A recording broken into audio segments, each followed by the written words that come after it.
uncomfortable enough. I don't want to do it. If he were to lock his leg in there, I'll grab it, hip through, and it'll actually pop his hip out of socket if it goes all the way.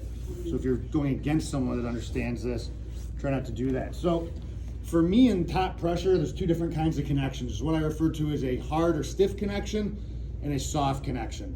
What that means for me is in my side control, sometimes I'm stiff, I'm driving, I'm creating force. Sometimes I'm super loose.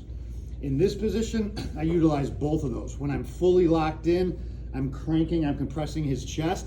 I'm always using a stiff connection. When I don't have it locked up yet, I'm always loose, because the other danger is I don't want him to take me up to 1 or 2 o'clock and roll me through. What I mean by that is if he connects his arms around my body and I'm here and I'm super stiff, roll me over, super easy, right? Now he's on top. But if he tries to do that and I'm loose here, I don't go anywhere, right? Now, of course, because I'm not connected there, he could get out the back door. But the first thing I want to go over is something I have my students drill a lot. I call it surfing, basically. I want to get right on his diaphragm with my ribs right here. To set it up, I'm going to let him put his arm here. One of the keys to this position is I want my shoulder outside of his. So if I put my arm here on the mat and I get 90-degree angles, I'm perpendicular from my body and I'm perpendicular from the mat, my shoulder will inevitably be outside of his. From here, I want to make up the distance between my hip and his armpit to get right in the middle. Otherwise, if I'm here, it's pretty easy for you to move around, right? Pretty comfortable, you can breathe, do all that stuff. Whereas once I get here, now he's limited some motion. Now I'm on that diaphragm, I'm starting to rob him of his breath. So the first thing I want to do is just be able to get here, and I'm going to allow him to move around a little bit, and I'm going to move with him. Because of the connection I have of being on my toes and all of my weight on him, I can feel real time whenever he's going to move, and it allows me to counter that movement anytime.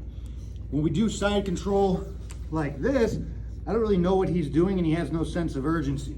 Anytime I'm in side control, my hips are always higher than my shoulders and I'm driving down pressure. Exact same concept. So all we're going to do to start out, we're going to put our arm outside of our opponent. We're going to move out till it's 90 degrees. We're going to move our entire body forward so we're hip into the armpit. From here, we're going to take our elbow off the ground and we're just going to chill. Our opponent's going to move around and we're just going to counter them. Obviously, if we have a belt differential, you're a white belt going with a purple belt, of course you can escape. The goal is to give them good feedback and keep them kind of right on that edge. If we can maintain this position without a grip, then no one's getting us out once we actually achieve that grip that we're looking for. The same's true in pretty much any position. At my gym, we don't do traditional warm-ups, we do positional rolling. So instead of doing forward rolls, shrimps, all that stuff, we do 3 minutes top mount, 3 minutes bottom mount, side control, all those things. Most of my jiu-jitsu revolves around positional control and positional dominance. Something I say all the time is 100% of my weight on my opponent, 100% of the time. Gravity's free energy. I want to be smothering people anytime I can. I'm a bigger man, obviously. My wife Katie is here. She can also help you with anything as a smaller person. This is not big guy jiu-jitsu.